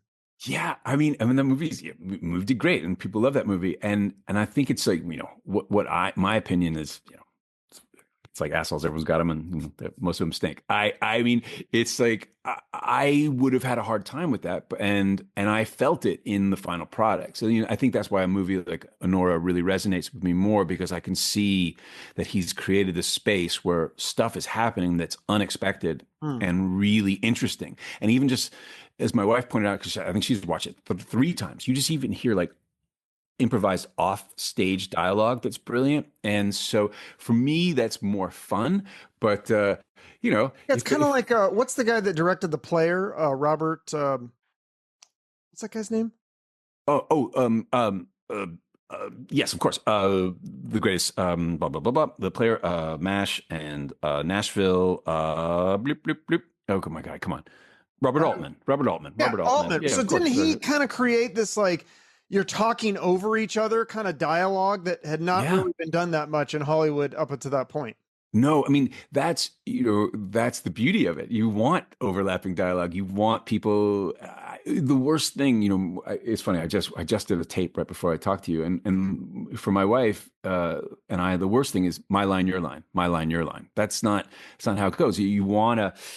It has to have that temperament, and Sanford Meisner, the greatest acting teacher, I think, of the modern era, who just really laid it out. He said the foundation of acting is the reality of doing, and you don't do anything until something happens to you to make you do it. And and your focus is on the other person, so you react off the other person, and you come in with whatever, you're loaded, you've got whatever emotion, but then you just play in the moment back and forth. And that's the magic. It's what I want to see in a play, it's what I want to see in a concert, it's what I want to see in a movie. But I love there's stylized movies. There's European auteur directors that I enjoy very much, I think, but I don't know if I'd be able to be manhandled that much. I mean, I Yeah. worked, I was, I think I was the on a key TV. to me is like it's kind of like makeup on girls. Like if I can't tell that you're wearing a lot of makeup, but you look good, then great. And it's the same with movies. Like if I can't tell that piece this out too much, but it feels natural. Like I don't know, is Tarantino a guy that pieces it out? Because his movies the dialogue Oh seems so yeah. natural. Yeah, I mean those movies are so great, and those were obviously. I mean, Once Upon a Time in Hollywood. I can watch that movie over and over again. I mean, obviously he gave them space to do those incredible performances, and yeah, it'd be a dream to work with. But it's just, I think it just depends on the person, right? You could, there's lots of people I'm sure I could work for who could manipulate me line by line. It's just usually when you're doing an episode of television of a show you've been on for a while. I had a director say to me once, he's like, "Okay, when you get to this point, which is like 3/4 of the way in the scene, I want you to be really shouting." And I'm like, maybe, and he goes, maybe. I'm like, I don't know. I don't know how I'm going to feel by the time I get there. And if I'm thinking about that moment, the whole scene, then I'm not in the scene. Like, we'll see if it happens. I don't know. You hired me to do my thing. Let's let me do my thing. And that's often the thing. I mean, what I loved about, bring Clooney back. He hired everyone to do their thing. He hired the best cinematographers, the best writers, producers, sound people. Like, the sound guy took me aside. He's like, and he was an Academy Award winning sound mixer, and he said, anyone who tells you you can't overlap dialogue in a movie is a liar. I think he did the Altman films, actually, per Hmm. your example. And he's like, that's a lie. It just takes a little bit more time. And now with Pro Tools, I know you probably work Pro Tools. I can work Pro Tools. I can get in between anything. I can you can make that space just a little bit more work, and it feels real. And then, if you're doing a fantasy thing that doesn't need to feel real, I mean, I'm happy to act in front of a green screen and put on my Asgardian outfit if to be part of the MCU. No problem. So you think some directors maybe micromanage a little bit too much because there's so much going on. And I agree. I think like if you're directing an actor, what it should say, what do you think? And like if even the set director and the lighting, like kind of rely on them for their expertise and not try to tell them what to do. Because otherwise, what's the point? And that's going back to like him being a great leader. That's what a great leader does. A great leader assembles the best team and lets them do what they do best, and then only interferes when that interference is actually helpful. So, like on this movie on Drop, Chris Landon didn't have many directions, but when he had a direction, I'd be like, oh, I hadn't thought of that, and it's such a welcome gift. Better Call Saul. We were doing that scene, and the director literally the whole night we shot that scene. Did I tell you about shooting that scene? You couldn't tell me a lot of it last time, and you couldn't even tell me if it was going to be more than one episode. So then, and then when I saw it, I was like, "Oh wow! Like that could have been a big role because it would have been the love interest of one of the main characters." Well, that scene was hilarious because we're talking about the scene on Better Call Saul with Giancarlo. So it was just going to be this one scene, this big, beautiful scene, and we were called to show up at 5 p.m. at night. And I was like, oh, 5 p.m. And I had an 8 a.m. flight the next day. And I was like, oh, I'll make, 5 p.m. We'll probably be done by midnight. I'll go back to the hotel, have a beer, get ready for my flight. So that scene is like a 5-6 page scene with mostly me talking. We didn't get to my coverage. We didn't get to my close up till 7 a.m. the next morning. You canceled your flight then, or I had to move my flight, and I had been there all, and so my one adage about acting on camera and acting on film or television is whatever you think it's going to be like on the day, it's not. It is absolutely not. And if I have one piece of advice to give the young actors, I say whatever you think it's going to be like on that day, it's not. So if you think it's the most important scene of the show, you'll have 30 minutes to shoot it because they're losing the light. If the scene, a romantic scene on a beach, a tropical beach, it's going to be 40 degrees below zero, and you're going to both hate each other. Whatever it's going to be, it's never going to be what you think. So you have to be prepared. And so that's good life advice, just for life, I'd say. It probably is good life advice. And we did that scene over and over and over again to the point where at one point I lost my voice. And the reason I also thought I was going to get out of there early is because Giancarlo had a scene that he still had to shoot outside in the dark. So I was like, well, and I was supposed to be after our scene. So I go, oh, they got to be done so they can shoot that scene. And they go, hey, the sun's coming up soon. Can we go ahead and shoot his scene before we come back and do your coverage? And, what are you going to say? You're going to say yes. And so I'm in my room dancing for 3 hours to like new wave music so I can stay awake, because I know if I sit down I will fall asleep and it'll be all over. And on set, like all the extras are sleeping on the floor. So it's not good for you to take a nap and then them wake you up? You can't, because at that point it's your sleep time. It's just going to be a mess, right? Okay. And then you have to remember that adage. And I remember when they were like, you're going to do your coverage at 7 a.m. and after I've been there for 14 hours, and you have two choices. You can either fold or you can just go like, yeah, that's because you at home never are going to know that. Like every time is the first time. So you got to find your fifth and your sixth wind. But that director was amazing. He was like, we did the first read through, me and Giancarlo, and he's like, it's perfect. It's great. And then who was the director? It wasn't the main guy, the creator, was it? It was someone else? No. And I feel awful that I've forgotten his name. He is so good. I've turned off my phone. But I'll look it up. Yeah. Michael, I know his first name, and he was lovely, and he came with just this one piece of direction, which was brilliant, and I think so welcome. And he came over and so direction's great if you're working with someone who you trust and Michael who trusts Morris. you. Michael, sorry, I knew his first name. That's good. Yeah. That's great. He was amazing, and he was so lovely, and it was such a great environment and such a great set. And that's funny too. And that's a set where you can't change one word. Better Call Saul. Those are such great writers. And that when the writing is at that level, you're never going to try to change a word. It's like I would never presume to be better than Shakespeare or Chekhov or Arthur Miller. But every once in a while, you're like, I got some good ideas. It just depends on the venue and the show. But yeah, that was a magical time. So yeah, you can, but you don't need to. You need to trust the people you've hired, and then when you have something to offer, it's so welcome, and then everyone appreciates it, and it brings it all together. But that's leadership, and I don't know if you can teach it or if it's just an inherent quality. But Would you that's ever try to direct something like a TV episode or a movie? Or I've always wanted to, I've always wanted to do the easy way in where I do it on a show I'm in, but always by the time it's my turn, the show gets canceled or the too many actors are already directed. Like on Homicide, my buddy Kyle, he got to direct a bunch and my buddy Clark was directing him. And I asked her like, no more directors, no more actors can direct. And then on Journeyman, when we were doing the first season, I was prepping with the director and he was like, set me all up to direct in season 2. And then we never got a season 2. So I would like to, and maybe that'll come. Maybe we'll get a series that goes for a little while, and because that's always a nice way to enter into it, where you know everybody and you know the world and people trust you, and that's always great. We talk about this often on the show when actors direct other actors, especially from the show. It has a whole different vibe because everyone knows what they're capable of, and so there's a lot more. It's just I can always tell it. You can tell it when you watch it because it has just a different vibe. Unless those actors have turned into monsters. Yeah, I've worked with a couple of those she was a very famous actress and now she was directing and I'd worked with her twice. And I'm on the second thing and she's on my show and it's me and this other amazing actor, Paul Schultze, Sopranos, a million shows. And she's like, I want to see you rehearse the scene. And I'm like, okay, it's like 12 hours before we're going to shoot it. And so we do it. And then she's like, okay, let's do it again. I'm like, no.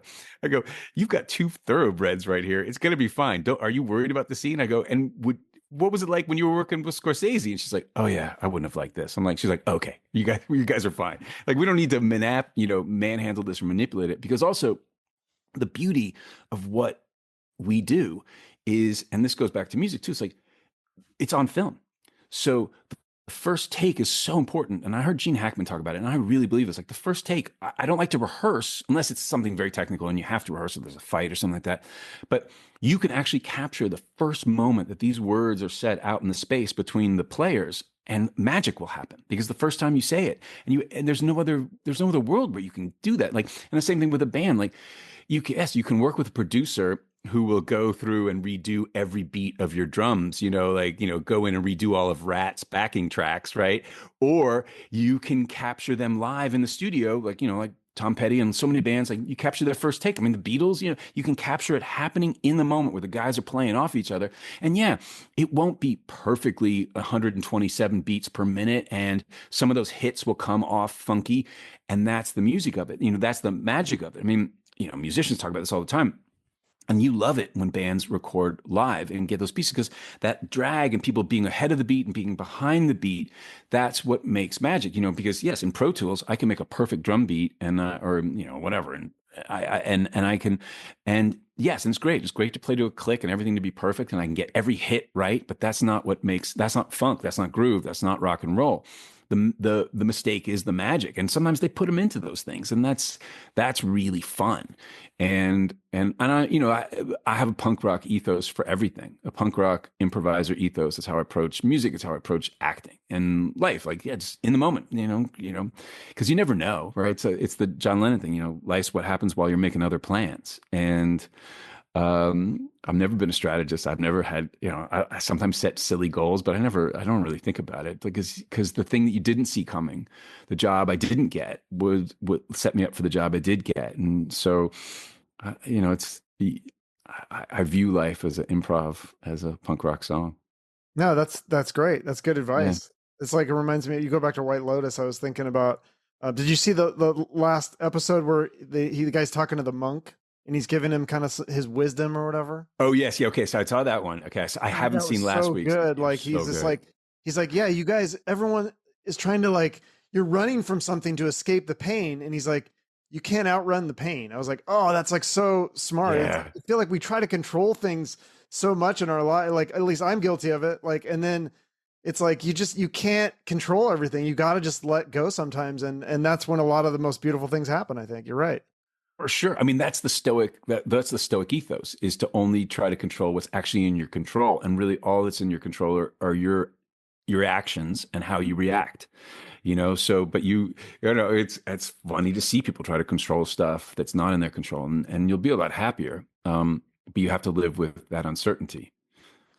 Right. Yeah. Or Yeah. like, what did I heard? I heard this guy talking yesterday on a podcast, and he was saying, whenever like when you're making a decision, you always have to like take a step back and not very rarely is making a decision on emotion a good idea. Like it's maybe different in acting, I'm guessing, because you want to use that emotion, but in terms of just like life decisions, a lot of times you want to step back and take the emotion out of it and Oh, strategize. Sometimes you want the emotion though.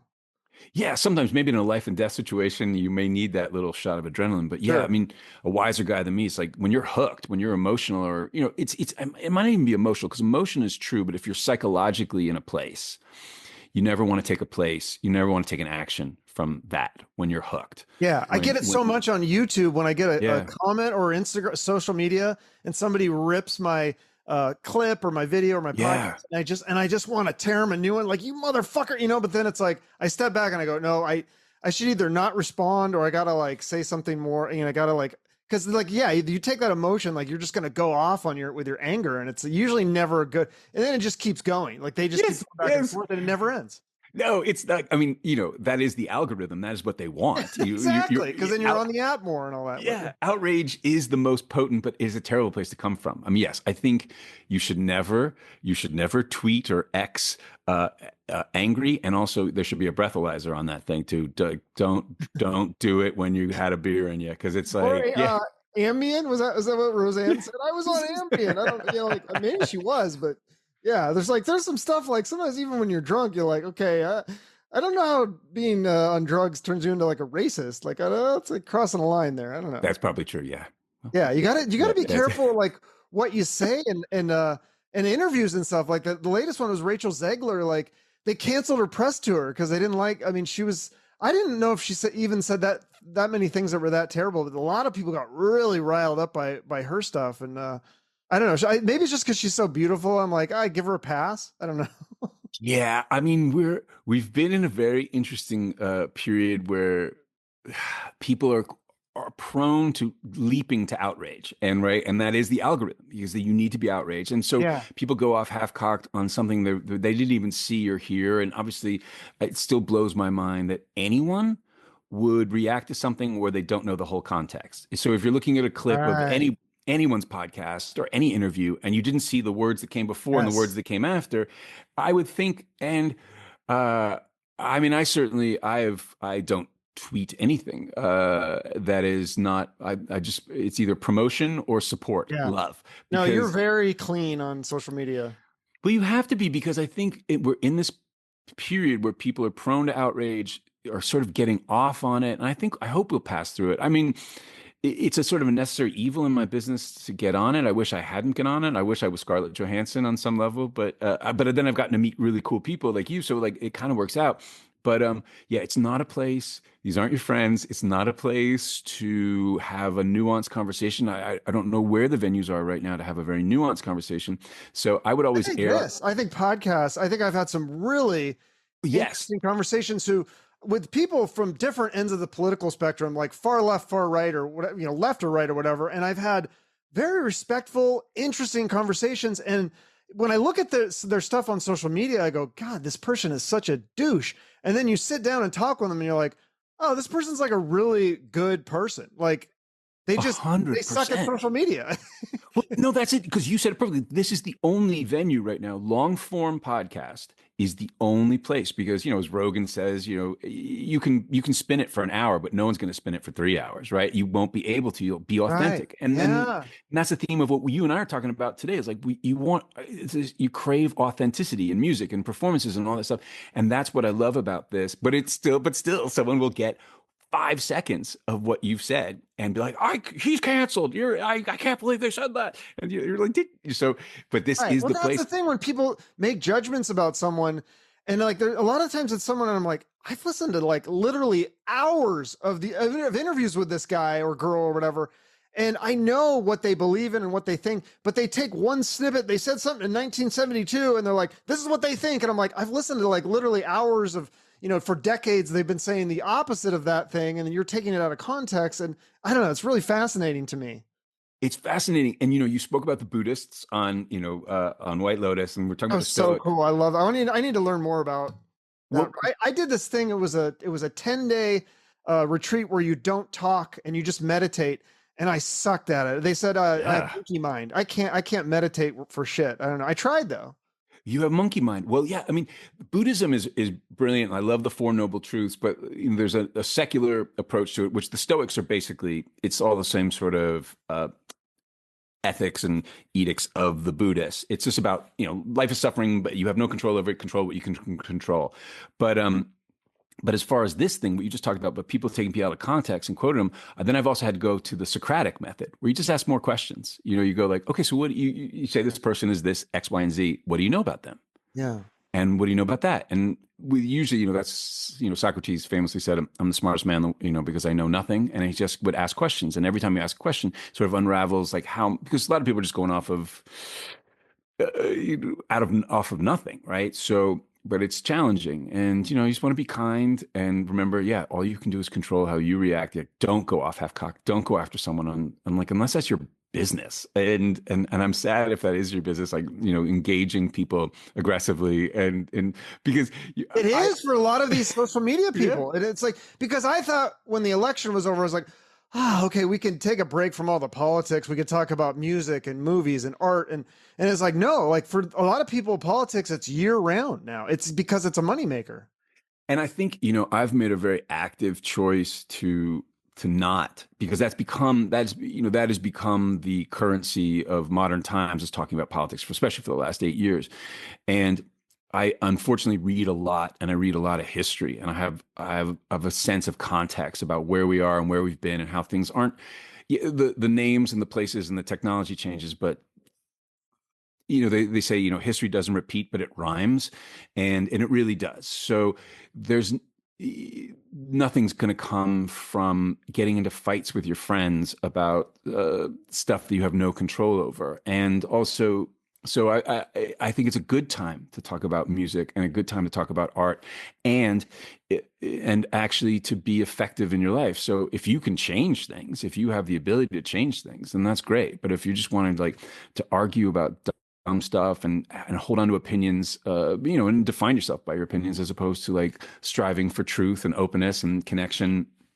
I mean, I have lots of friends, and they want to get into big political things. And I was saying, like, it's not worth losing a friendship over. Like, and also, like, we're not changing anything. And what Yeah. do we do? Like, are you going to go down there? And if you can fix it, with young people, I'm like, hey, you should run for office. But we're going to need some changes here or there, or this and that. But also, I go, this is similar to this. My number one thing that I always do when I get a little lost in politics is I imagine everyone in togas.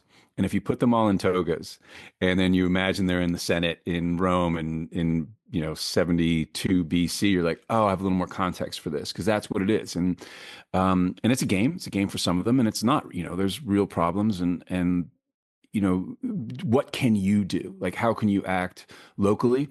Starting with your family and moving out to your community. And I live in a small town. I'm visiting the small town right now that I raised our child in, and you can really make an impact here.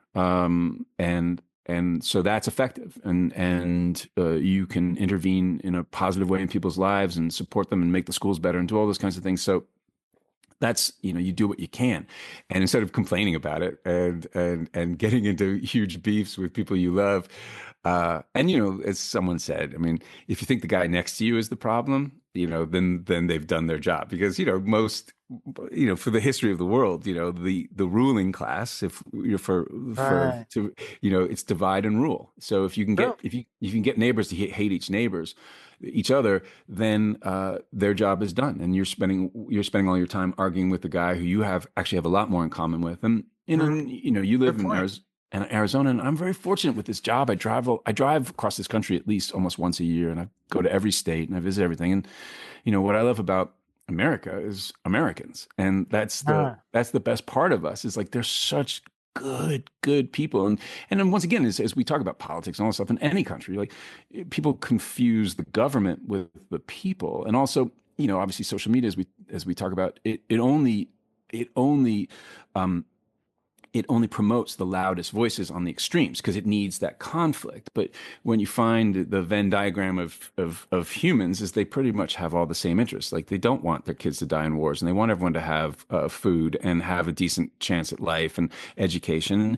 And so we all pretty much have the same values. But America is a really beautiful, cool country filled with amazing people. And it's interesting because obviously I work with people who live on either coast and don't spend a lot of time in the middle, and I spend a lot of time in the middle. And I've never gone anywhere where I just, people won't give you the shirt off their back, and so nice, and Yeah. I love it. I wish love that was the message that we could get. I just had a guy on he's very liberal. He posts a lot, or he did post on X, and I think he quit X because political reasons. But he was posting a lot of liberal things, and he was saying that the people in the South, he's like, yeah, you'd think that the people in the South are these like angry, racist, like rednecks, and he's like, it's actually the opposite. He's like, the people in the South are very hospitable. Like Southern hospitality is real. He's like, and I'm like, oh, this is surprising coming from him because he's so liberal, but he was like, so like gracious about people in the South. And I was like, and I think it's the same. It goes the same way with people in the South and the North. Like, I mean, I feel like you're right. It's like history repeats itself. Like we've had these discussions for years, and it's like, if we break down those barriers and just start talking to each other, we're like, oh, actually, like we have a lot in common. We want a lot of the same things. Might have different ways to get there, but a lot of the same. We all agree on a lot of the same problems. Yeah, and you may be getting played, right?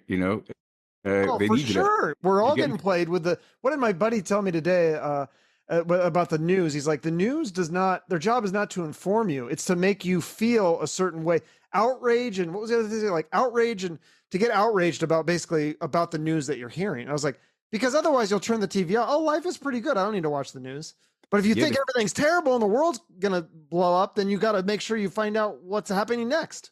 Yeah, fear and outrage are very powerful tools. And so you need to know if someone's trying to make you afraid or someone's trying to make you hate, somebody down the street. You gotta really pay attention to that. And what I love about this country, I mean about America, is it's a nation founded on ideals, and we've never gotten there. We haven't gotten there. That's the whole point, is the striving to go there. So you're founded on this Constitution, this Bill of Rights, and they were so many people were disenfranchised from the beginning, and then it's been this road to like bringing everyone in, and they've come from all over the world to be here and be American, and live in this amazing space. And we haven't gotten there, but we keep getting closer. And so it's like, you can't make America great again, but the goal is to make America great. And I believe in, and I believe in the people. I don't of this country. Certainly, I mean, anywhere. I mean, as a New Yorker, growing up, being like, well, New Yorkers are rude. I'm like, New Yorkers aren't rude. New Yorkers will. I love New Yorkers. I love people from the East Coast because I'm from the West Coast. And everybody was like very kind of passive aggressive, keep their head down. I got friends from like my buddy who played with Dee Ramone, and he's so fun. He calls me and he just like yelling, and I'm like, I love this. I love his like energy. It's great. I love East Coast. Yeah, and they're all, and it's like we're just, and we've got to, and that's what I think what's important to remember. When people are trying to stir you up and get you, distrusting and fearful of each other, is that we have a lot more in common, and to be out in the world and experience it. And yeah, I mean, I always choose to lead with positivity and realism, but like, yeah, we've been here before. We've gotten through it. I mean, I just reread The Grapes of Wrath, the great John Steinbeck, one of my favorite authors. And you're reading a book about industrial farming and monopolies and the working man being, taken down, and that book is written in 1939, and it's just as relevant as it is today. And people being pitted against each other, regular citizens being pitted against each other to benefit the people who profit from that. And so you have to be, you got to keep your heart open. You got to listen to music. You got to watch some art, and just, make a difference where you can make a difference. Yeah, I think I'm just trying to lead by example now, because like I went through this phase where I was kind of like, you start going down the rabbit hole, you learn about some of this stuff, and you learn about the corruption, and it makes you so angry, and then you want to share that because you think, oh, everyone should be mad about this, but if it's not on their team, they don't want to know, they don't want to hear about it. If it doesn't fit with their ideal or whatever. And the big thing for me was like a lot of food stuff and pharmaceutical stuff that I feel like there's a lot of corruption. My big thing right now that my high horse that I'm on is Ozempic. And I hope that I'm wrong. I say this, I'm not trying to win an argument, but I worry about this stuff. I worry about people taking it. I think there's some really crazy side effects. But I hope that in 5 years, people go, oh, Chuck, he was so wrong about Ozempic. It's fine. Like he was a crazy conspiracy theorist, because I don't want to get people to get hurt. And that's where I come from, is like, I actually care about people and I don't want to see them get hurt. I have no other motive. I don't have Ozempic stock or whatever, or their competitors or whatever. I have no skin in the game other than I don't want people to get hurt. But I guess my biggest thing is I can work out, I can eat healthy, and I won't take Ozempic. And maybe that will inspire some people to do the same. I don't know. And you said it, that's Chuck. I mean, you're so smart, because that's the thing. Like, I'm an idiot, but thank you for saying that. No, because that is all you can do. And because I'm the same way. Like I read, I love to read. I love to learn about everything. I'm a history fanatic, and every once in a while you want to like you said, you don't want to preach. You just want to be the example, and that's what people do not like it when you preach or when you. Yeah, I don't know. No. So I don't know how to get the message across. And that's sort of become the tenor of the time. It's like you have to agree with me on all these things that I believe, or whatever team you're on. Like you got to be on my team, and like I was like, don't be on a team. Like whether you like the Yankees or the Red Sox, they still play for the same league. So you got to remember, like they're not loyal to you. Right. So you pick this team, you're going to go beat somebody up in the parking lot because they're root for the other team. Like I just want to hear, I love doing these interviews because I talk to people. I haven't traveled all over the world, but I've talked to people from different parts of the world, like different countries, and obviously different parts of the United States. And I just want to hear their experience and what they think is important and what their view is, even if I disagree, but I still want to understand. Oh, okay. Like, and a lot of times I go away thinking, wow, I never thought of it like that, or I never knew that, or I never knew this was a problem, or, it's I learn a lot, and I love that. I don't want to be rigid in my beliefs, because I can learn a lot from otherwise, what's the point? If you're just this is what I believe and I'm never changing, then why even interact with the world? Then what's the point? No, you said it. I mean, I think that's the challenge for these times, because, going back to Socrates, the goal is the truth. The goal is not to win it's not to win the argument. Yes. And so he railed against the rhetoricians of his time, the sophists, and he was like, no, you know how to win an argument, but how about we get to the truth? And, right now, because of just, I think social media has certainly put us into our camps, but in trying to put you on a team, is you're just trying to win for your team, as opposed to like, you got to get to the truth, and your mind can change. That's the beauty. Like your mind can change at any time. You get more information, and as opposed to identifying yourself with an opinion. You want to be like, oh, I never thought of that. Oh, let me think about that some more. Now, that's a scary way to live, because as we were talking about, like if you have a plan, if you know what time it is, if you go, this is how it is, this is how life is what I'm going to do, then you don't have to open yourself up to not knowing. And, talking about improvising in a scene, like, you can plan and you know exactly what's going to happen. You're not going to be scared. You'll get the result I think you're looking for, or something that none of us knew about could happen in front of us, but that's scary. And that's like life. Life's scary. Life's hard. That's what I think everyone has to remember. Like, life's hard, man. It's hard for everyone. And, you're doing the best you can. It's hard. I always say it every day to my kids, like, hard to be a human. Like, so you got to try to like come at it with the best first principles possible, and like try to, as you said so beautifully, just taking it from White Lotus, right? And wherever it comes, that's can't escape pain. Yeah. Wherever it comes from is a great place to get it. It's like, hey man, how can I be better? Because that's all you have control over. That's my mantra when I wake up, and we're like, how can I be better? How can I be a better dad? How can I be a better husband? How can I be a better actor every day? Like, because that's all that's in my control. And how can I not operate, as you say, from fear? Because there's fear. I'm an actor. My God, some years I know where the ducats are coming from, and some years I'm like, I hope I work again, right? And that's the journey. And I always think about, we're here in nature, and I love living in nature and where are you again right now? Well, right now I'm up in the Santa Ynez Valley, up in Los Olivos. But we're living in Maine most of the time. But we're back. This is where I raised our daughter. We raised our daughter here. Nice. And it's beautiful. But I look at the birds outside, and they can never have a day off, right? There's never a rest. They all seem happy. They're spending every day trying to find food and trying not to get killed. And I think that's what it is. And that, because go back to Buddhism. one of the first noble truths is life is suffering, but that's not a bummer. It's supposed to be that, like, so everything's a gift. It's a gift. Like, we all know we're terminal. No one gets out alive. How the story ends for everyone, and so every day is a gift, and it's hard. And so I always, you try to, like, do the best you can and try to, not create any pain around you. And you're doing that. And it's great to have, we came here to talk about entertainment, right? Or what, but we're having a real conversation. And because I think it all ties in. I mean, it all ties in. A lot of musicians, and I tell them, I'm like, I think music makes the world go round, because how many different people come from all these different backgrounds, and they come to a concert and everyone's like singing along to the song, and maybe the song even, it means different things to different people too, but we're all having a good time. And it's the same with entertainment. I know there's a lot of like negativity towards Hollywood lately, the Oscars, and the ratings are down, and there's this like disdain for Hollywood people. But I mean, I just still love movies and TV. I don't think I ever won't. And so I feel like people are going to miss out if they fully, I think a lot of it's just posturing, like, oh yeah, I hate this actor because he's too woke or whatever. But it's like, but really, did you see his latest movie? Because it was fucking good. I don't care what your politics are. It's a great movie.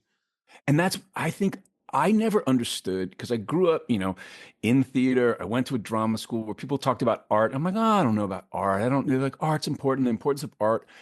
And the coin finally dropped for me in the last few years. Like, art's everything. And I see the reason we have it. It reflects the best of who we are. And it also takes us, I can listen to some political podcast, whatever it is, and I can feel my cortisol rise and get adrenalized. And I'm like, like the thing is like, what the heck? And then, I put on a song and immediately, and that's been the transition for the last few years. I'm like, don't put on a political podcast, put on some music. And I watch, like, immediately, I'm like, I feel integrated. I feel the love. I feel the connection that I feel with my fellow humans, as opposed to like, we got to get this right. We got to get this right. I think it comes sometimes it goes, just for me, it's like limits with social media and all that stuff, and especially the political stuff. I have to limit myself, because you'll go, some of it is really interesting, and a lot of it I just look at and I kind of laugh. Like, it's almost like entertainment now. Politics has become like WWE and stuff in so many ways. Yeah. And it's like drama, and it's just like so crazy to me. But you got to have a limit, otherwise, you go too far down that rabbit hole. It's like, you just get wrapped up in it, and then you got to have a little beauty, a little light, a little love, and a little art in your life. Oh my God, I've taken up way too much of your time, Chuck. Oh no, thank you. I've taken up your time. No, I appreciate it. You really opened up, and great stuff. So I can't wait to see. You didn't send me a screener, so I got to see this in the theater on the big screen. Drop amazing. April 11th. It is so good, and it is this is a movie. This is a movie to go to the theater for, because sometimes there's movies that you're in, you're like, you can watch it at home, like it's gonna be fine. Like, this one is a good date movie. This is a good friend movie. Like, this thing is a ride, and there's not 1 ounce of fat on this thing. It is like, they light the fuse, and that thing gets going, and it's a killer movie, and I can't tell you anything about it except I love it. I saw the preview and I go, dude, it's really good. And then you posted it, and I was like, wait, are you in this movie? I was like, I gotta have you back on. This is gonna be amazing. So I know we live in the world of Top Secret, but Chuck, I always love talking to you, and this has been such a delight. Thank you so much for just having such a cool conversation and taking the time to talk to me today. Yeah, no, thank you. I appreciate it, and big fan of all your work and everything. So keep doing what you're doing, and can't wait to see the movie. All right, brother. All right. Well, I'll see you on Instagram. All right. Thanks, man. Okay. Right. Bye. Bye. From the rockers to the wise men.